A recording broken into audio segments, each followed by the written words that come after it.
మీరెప్పుడైనా మీ రూమ్‌లోని నేలను తుడిచిన వెంటనే దానిపై ఖాళీ కాళ్ళతో నడిచారా?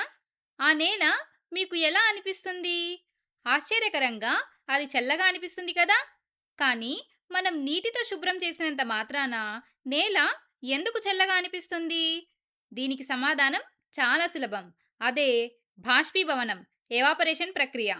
సాధారణంగా నీరు నీటి ఆవిరిగా మారడాన్నే మనం బాష్పీభవనం, ఎవాపరేషన్ అని అంటాము. అయితే ఇక్కడ గుర్తుంచుకోవాల్సిన విషయం ఏమిటంటే ఈ ప్రక్రియ కేవలం ఆ ద్రవము యొక్క ఉపరితలం, సర్ఫేస్ మీద మాత్రమే జరుగుతుంది.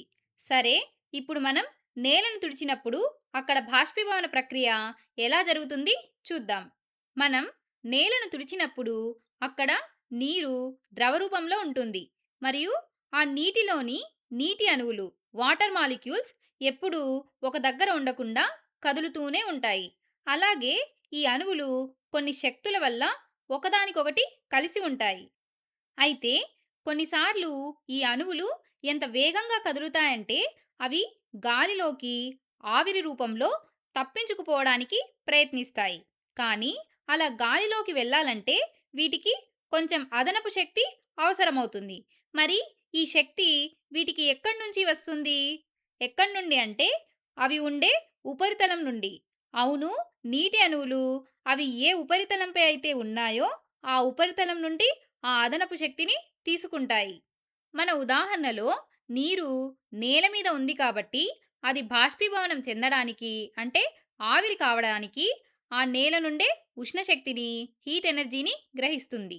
ఈ విధంగా గ్రహించినటువంటి ఉష్ణశక్తిని నీటి అణువులు తమను కలిపి ఉంచే ఆ శక్తులను విడగొట్టుకోవడానికి వాడుకొని నీటి ఆవిరిగా మారి ఆపై గాలిలోకి వెళ్ళిపోతాయి.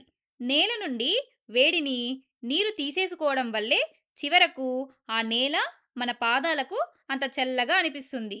ఈ పూర్తి ప్రక్రియనే మనం బాష్పీభవనం వల్ల కలిగే శీతలీకరణ ప్రభావం, కూలింగ్ ఎఫెక్ట్ ఆఫ్ ఎవాపరేషన్ అని పిలుస్తాము. దీని గురించి క్లుప్తంగా చెప్పుకోవాలంటే నీరు నీటి ఆవిరిగా మారడానికి అంటే బాష్పీభవనం చెందడానికి కొంత శక్తి అవసరం. ఈ శక్తిని నీటి అణువులు తమ పరిసరాల నుండి ఉష్ణ రూపంలో తీసుకుంటాయి. ఈ విధంగా పరిసరాలలోని ఉష్ణాన్ని నీటి అణువులు గ్రహించడం వల్ల పరిసరాలు చల్లబడతాయి.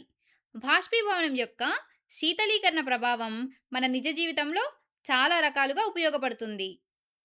దీనికి బెస్ట్ ఎగ్జాంపుల్ ఏమిటంటే మన శరీరానికి చెమట పట్టడం, స్వెట్టింగ్.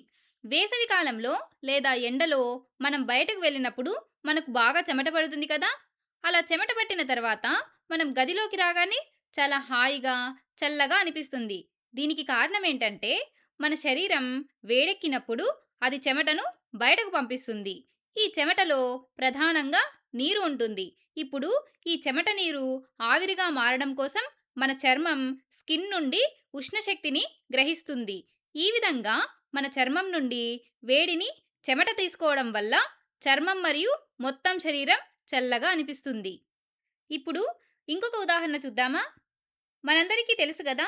వేసవిలో మట్టి కుండలలో నీరు చాలా చల్లగా ఉంటుంది. ఎందుకు? ఎందుకంటే మట్టి కుండల గోడలపై చాలా చిన్న చిన్న రంధ్రాలు ఉంటాయి. ఈ రంధ్రాల ద్వారా కొద్ది కొద్దిగా నీరు బయటకు వచ్చి కుండ బయటి ఉపరితలం నుండి ఆవిరి అవుతుంది. అలా నీరు ఆవిరిగా మారడానికి ఆ కుండ లోపల ఉన్న నీటి నుండి వేడిని గ్రహిస్తుంది. ఈ విధంగా లోపల ఉన్న నీటిలోని వేడిని బయటకు లాగేయడం వల్ల కుండ లోపలి నీరు మనకు తాగడానికి ఎంతో చల్లగా అనిపిస్తుంది.